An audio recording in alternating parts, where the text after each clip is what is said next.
The Price of Leaving. Milan, a city painted in shades of ambition and veiled malice.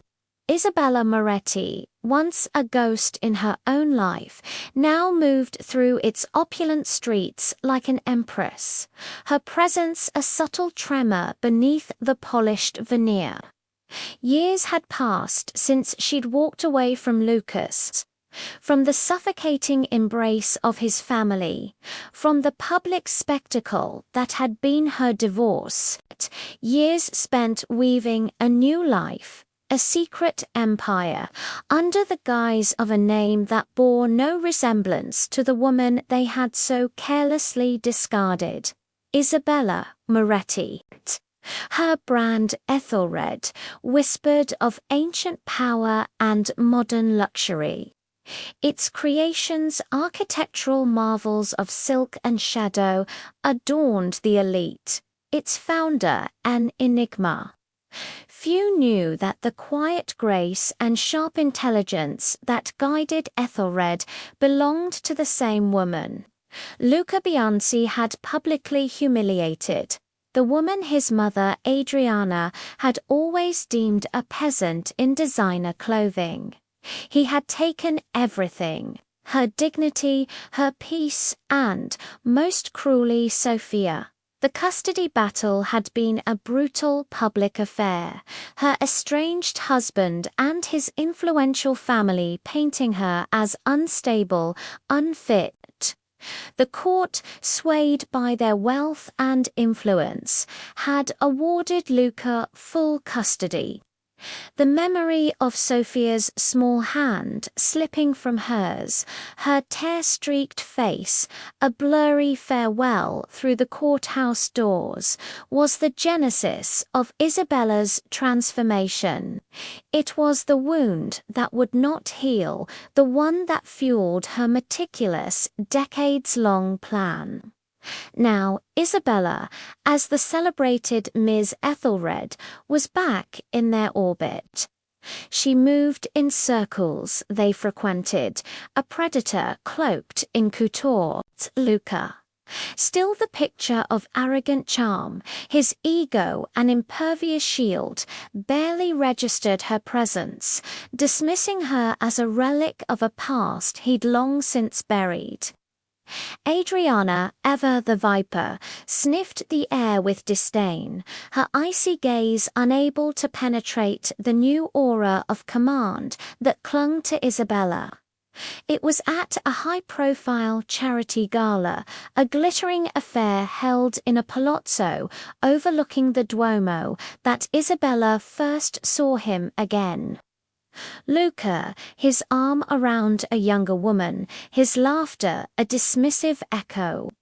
But it wasn't him who held Isabella's attention. Across the room, a man stood alone, observing the room with a quiet intensity.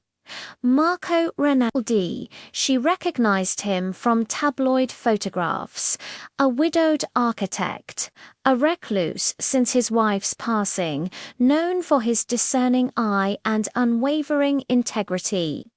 Their paths had crossed before, tangential encounters in the periphery of her former life. Now, their eyes met over a sea of champagne flutes and polite conversation. There was no recognition, only a shared stillness amidst the cacophony. Later, a spilled drink, a clumsy apology, and Isabella found herself speaking with Marco.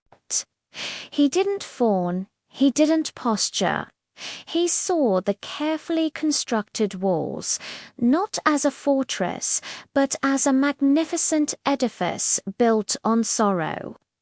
"You have a remarkable presence," he said, his voice a low resonance, like a meticulously kept secret.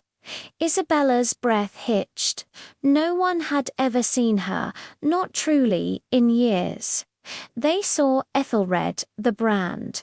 They saw the ghost of Isabella Moretti, Marco, it seemed, saw the woman who inhabited both their conversations became a clandestine exchange, stolen moments in quiet corners of bustling Milan.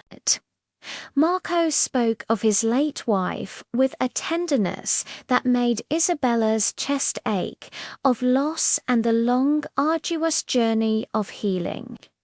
He spoke of truth, of vulnerability, of finding beauty in imperfection. He was a stark contrast to the brutal pragmatism that had become Isabella's second nature. Meanwhile, Isabella continued her subtle campaign against Lucas and his family.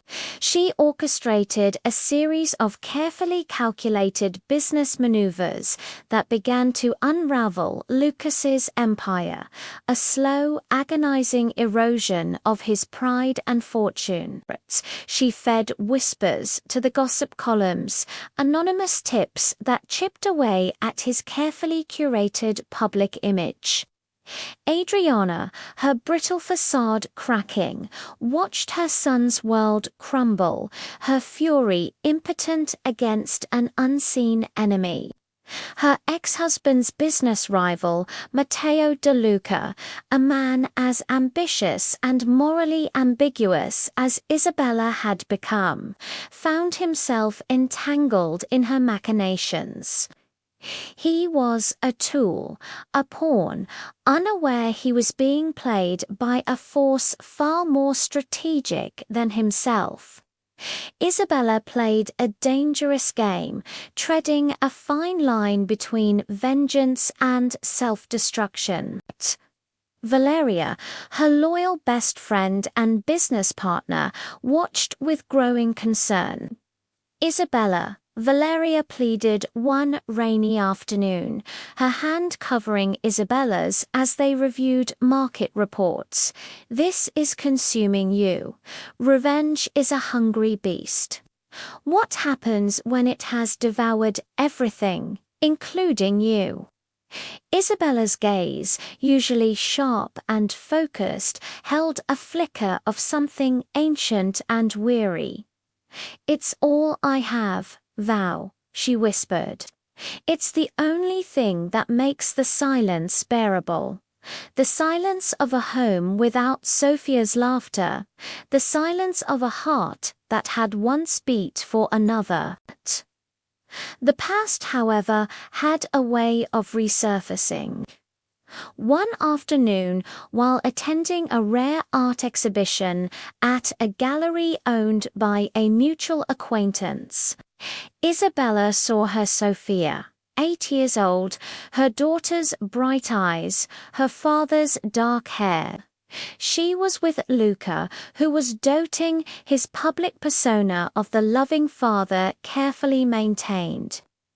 Isabella froze, a primal urge to run to her overwhelming her carefully constructed composure. Marco, who happened to be at the same exhibition, saw the shift in her, the subtle crumbling of her facade.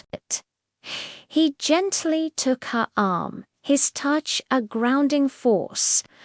"Are you all right, Isabella?" She could only nod, tears threatening to spill. It was then that the full weight of her choices crashed down. The empire, the revenge, the new identity, all of it felt hollow, a brittle shell around a hollow core.